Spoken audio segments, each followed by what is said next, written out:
Biography, Helen Hayes wrote about her very first turkey dinner. She had never cooked one before, Thanksgiving time.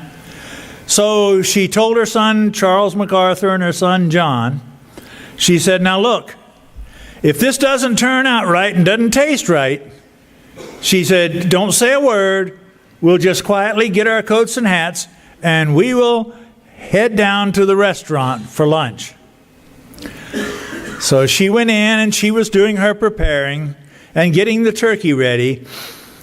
And when she came out, she realized how much faith that her husband and her son had in her, because they were sitting at the table with their coats and hats on. I hope we have more faith in Jesus than that. And Jesus' first miracle at sea is recorded in all three of the synoptic Gospels. The accounts are very similar, yet in this case, Mark gives us a little more information than the other two in the first one. Then the other two, Matthew and Luke. And so we want to look at Mark's text about this miracle at sea. That day, I'm reading from Mark chapter 4, verses 35 through 41. That day, when evening came, he said to his disciples, "Let's go over to the other side." Leaving the crowd behind, they took him along just as he was in the boat. There were also other boats with him. A furious squall came up, and the waves broke over the boat, so that it nearly swamped. Jesus was in the stern, sleeping on a cushion. The disciples woke him and said to him, "Teacher, don't you care if we drown?" He got up, rebuked the wind and the waves. "Quiet, be still." Then the wind died down and it was completely calm. He said to his disciples, "Why are you so afraid? Do you still have no faith?" They were terrified, and they asked each other, "Who is this? Even the wind and the waves obey him." Most of Jesus' miracles were healing miracles and were acts of compassion. Here, however, was a different kind of miracle with a slightly different purpose. It's true that Jesus clearly saves the lives of all of his disciples, but there's more involved than that. Jesus was using this miracle that displayed his power over the physical elements in this world. He used it to grow his disciples spiritually. In truth, both of Jesus' miracles at sea that we're going to look at serve to help accomplish this very same goal. Now, let's look at the situation. The crowds had been pressing Jesus. They had been pushing him and shoving him, and they were struggling always to reach out and touch his garments so that somebody might be healed, or they were bringing somebody sick in front of him, and it was just a push and shove kind of thing, and they oftentimes didn't give him any room, hardly even to speak to him, and the disciples were reading the same thing. And you know, after a while, it wears you out. It wears you out completely. So they had been pressing him, and he needed a little rest. He needed a little respite. So when evening came, he said, "Let's go over to the other side." And he meant over to the other side of the lake. Let's get away from these people. It was nicer. He said it nicer than I did, but let's get away from them. And so it sounds like, you know, the crowds had just used him up. He was exhausted and a little bedraggled and disheveled and grubby and scruffy and messy and untidy, to say the least, because it says they took him as he was. He didn't have time to even straighten up his tunic or comb his hair or whatever. They took him as he was. after he had been pushed and shoved around by the crowds for a long time. And they put him in the boat. And just as soon as he got into the boat, he lay down on a mat in the back of the boat, and he fell asleep. He fell asleep. He was dog tired. And we can tell that because why? He continued to sleep in that furious storm. Now, most of us, it just takes a little shaking to wake up. Now, it says that this storm was furious, and you know what it's been doing? The waves have been coming over. The boat is almost sinking. What else is going on? I have been on rough seas, and let me tell you, when the boat hits one of those waves, when they start getting a little tall, it's almost like they're hitting a wall, and you can feel it. Thud. And then after it gets over the wave, then the bow comes down, and it comes down with a thud. I don't know how he could sleep because it was hard enough, or probably hard enough, to knock out a man's false teeth. It was that bad. So for Jesus to sleep through it, it meant that his energy was all used up. And he needed to replenish it with a nice, quiet, long, deep sleep, but he didn't get it. He didn't get it. The situation with the storm was so bad that the disciples were afraid it was going to sink. And you have to remember now, 4 of his disciples are what? They were fishermen. Where did they make their living? On that same lake. Day after day after day. They had been through some of the storms that came up there. But this one really terrified even the fishermen. They were all afraid. Afraid. And so what did they do? What did they do? Well, they woke Jesus up. And that began the conversation. In Mark, they cried out, "Teacher, don't you care if we drown?" Now, if you go to Matthew, you find out that Matthew, he says that they displayed a little more fear. And they cried out. In fact, it was an intense fear because they cried out, "Lord, save us! We're going to drown!" And in Luke, they display that same urgency of the situation with their words, "Master, Master, we're going to drown." They'll get the picture here. Why is each one saying something different? Because you've got 12 men in a boat, and they are about a mob right now. And perhaps there are 12 different sayings that these people are coming out with. Everyone saying something different. Perhaps maybe 2 or 3 are saying one thing, 2 or 3 are saying another, and 2 or 3 another. We don't know for sure, but we do know that, hey, they're just screaming out. They're scared. And they think Jesus can take care of it. And we know he can. We know he can. Yeah.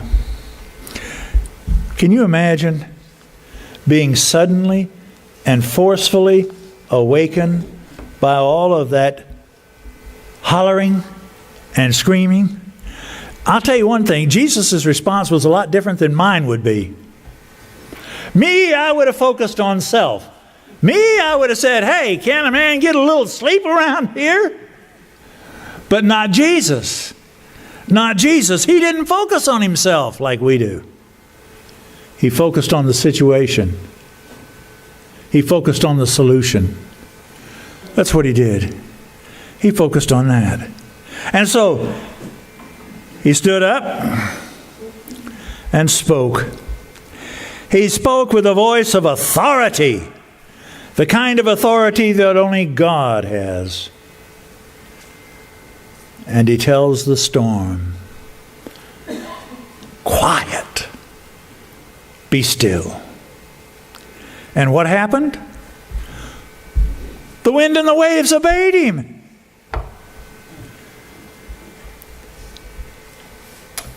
And then, while the disciples stood there with their jaws at slack, hanging wide open, because of what happened. You see, they asked him to rescue them. And then when he did, they couldn't believe it. They couldn't believe it. So Jesus used this time to educate them. To educate them. The education, the lesson. It's not about doing miracles. It's not about a storm. It's about faith and fear. That's what the lesson's about. Jesus asked, why are you so afraid? Do you still not have faith? Or as Matthew would say it, oh, you have little faith. And when he said little faith, he meant not enough that they could see. Yeah, they just didn't. Their faith was not there, and how could we tell? Because of the great fear that was upon them. The great fear. Listen, it also turned into something that was a lot more fear than just fear of a storm. Because when the storm was quiet, it says they were terrified. Why? Who was in their midst? What did they recognize? Uh-oh, this is divinity in our presence. This is none other than the Son of God in our presence. This is the Messiah. This is the Christ. He's the one who's here. It's God with us, Emmanuel. And listen, Old Testament people are not like New Testament people. New Testament people always want to look at the love of God, and they always want to look at the grace of God. The Old Testament people too often looked at the judgment of God. And this is what they understood. And this is what they knew. If God is here, why is He here in our presence? He's here to judge. And that terrified them. Because why? Because they knew themselves to be sinful men. All of them were Jesus' disciples. He chose every one of them. But they were all sinful men. And they knew it.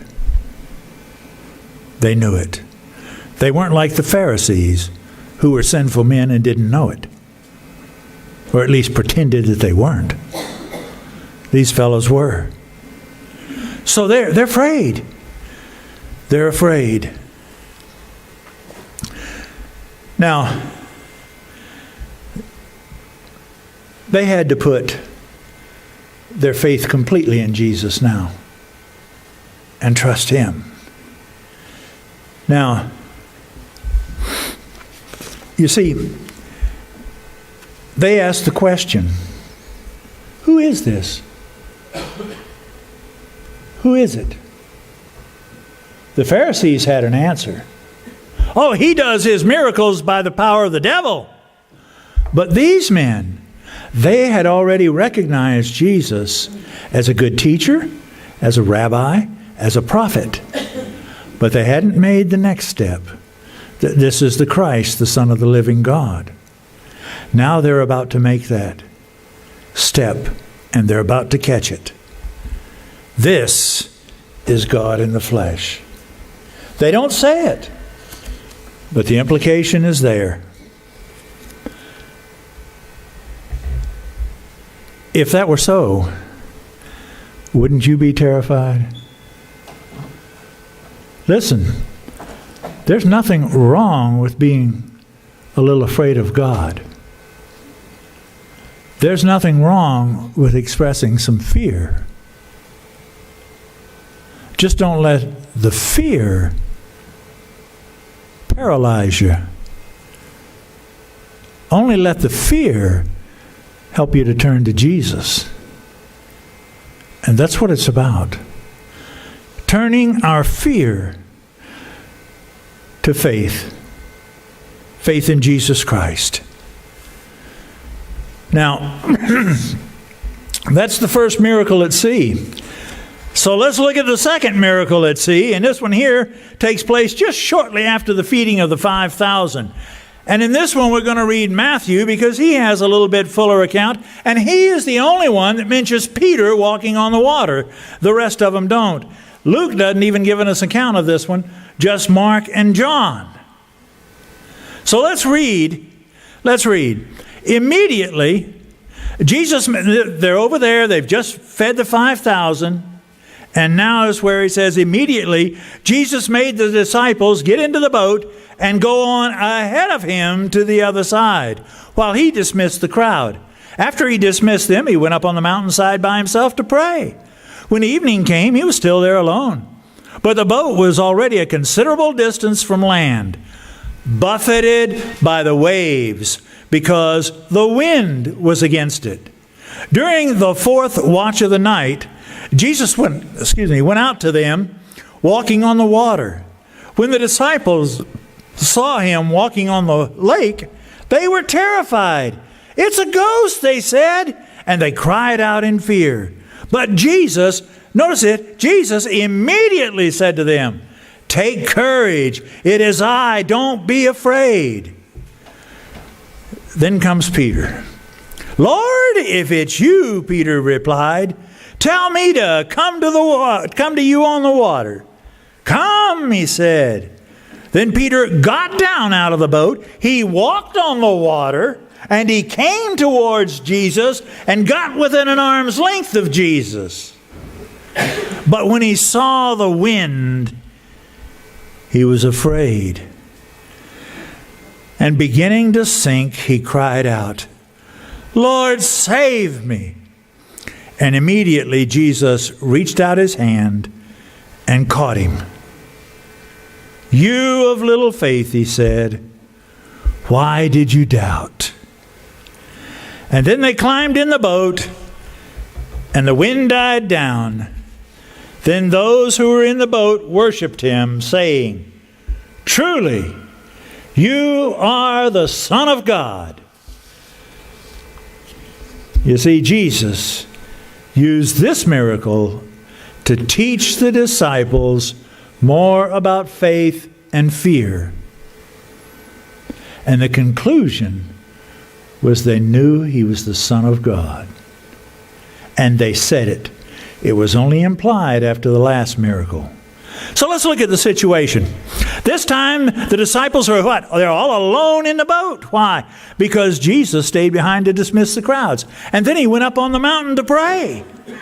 And this time there was no storm.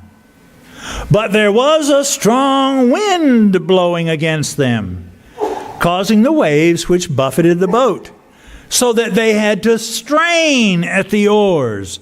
They're not terrified, they've just got to work a little harder. And even then, they weren't making very good progress. And then between 3 o'clock and 6 a.m., see, the night was divided. The Romans divided the night into 4 watches. Started at 6 o'clock. Every 3 hours they changed. So this is the last one, the 4th one. And I suspect that it's probably getting closer to 6 o'clock where there's a little bit of light out because they see the ghost. They see the ghost. So, storm has been buffeting their body early in the morning or late at night. And Jesus walked out to them on the water. And what was their response? They were terrified. Why? They thought it was a ghost. And so they cried out in fear. Now, I haven't seen any ghosts.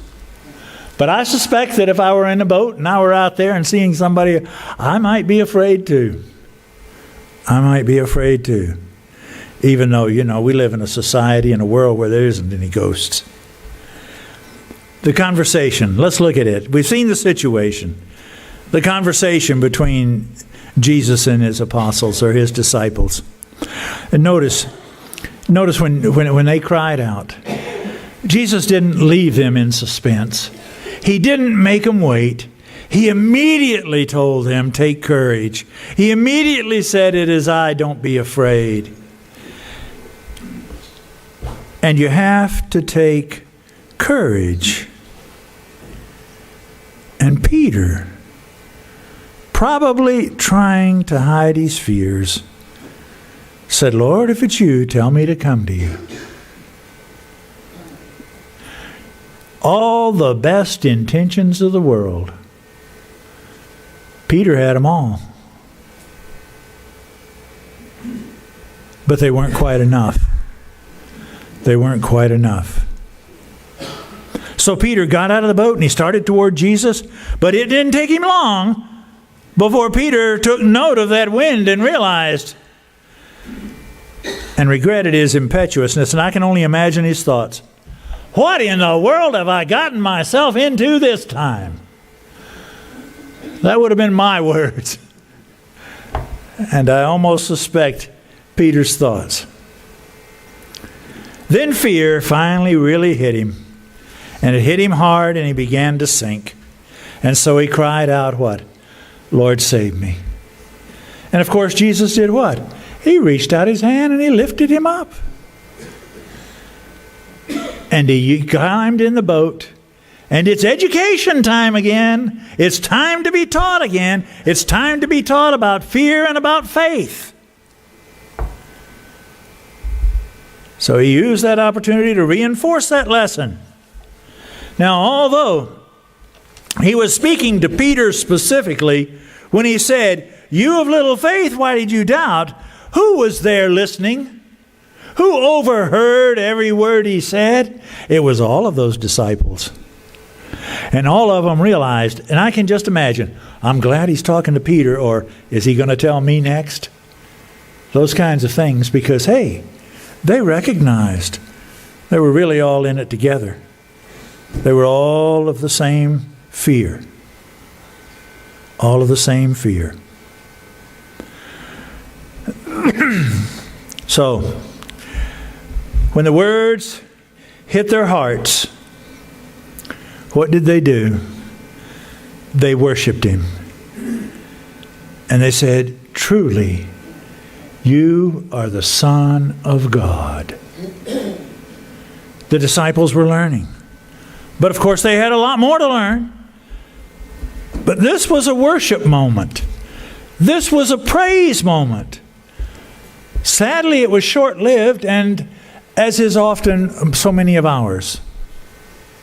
We go somewhere, we do something, we get in a big crowd of Christians, we sing and we do all kinds of things, and we really get excited, and we get on fire for the Lord. And then we have to go home to our own families. I'll never forget first time that Clarice went to a ladies' retreat. She came back on fire, all excited, and she had to meet us. I don't need to say anything else. The fire went away quickly. And that's often the way it is with us. We get on fire for Jesus, and we walk out the door, and it leaves. So, we don't want that to happen. We don't want that to happen. Now, what happened? They went back. They got to the shore. Do you know what John says? John says when Jesus got in that boat, that instantly they were over on the other shore. That wasn't too good. Why? Because guess who's there? All of the mob, all of the throngs, everybody's there. They're pushing and shoving, and they want to touch the hem of his garment so that they can be healed. And they want to hear him, and they want to be around him. And listen, those people in Hollywood don't know what it is. Jesus was mobbed, jostling, and everything else. And the disciples still had a lot to go through before their education was complete. But it was these teaching moments that the Holy Spirit would remind them about after Jesus' ascension to the Father. Those moments later helped them every time they had to take a stand, a peaceful stand, against the Sanhedrin and anyone else who tried to prevent them from preaching Jesus. They had to take a stand. They had to get rid of the fears.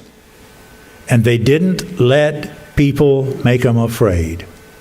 If they did, it was temporary. And they turned to Jesus. How else could some of these men stand before that high priest and that Sanhedrin and say, You decide whether it's better to obey you or to obey God. Wow. That's overcoming fear. All of Jesus' miracles prove that He's the Son of God. And this one also teaches us about our faith and about our fears and how our fears can be overcome by our faith. Look, fears are real. Don't even try to make light of them. All of us have moments and times like the disciples had when fear overtakes us. And Jesus used those moments to help them to grow in their faith, and He'll do it for us. He'll use those moments to help us to grow in our faith. Don't you think He does the same for us? The same for us. All of our fears are opportunities for faith. That was the lesson that Jesus had for them. Don't let it terrify you. Realize this is an opportunity for faith.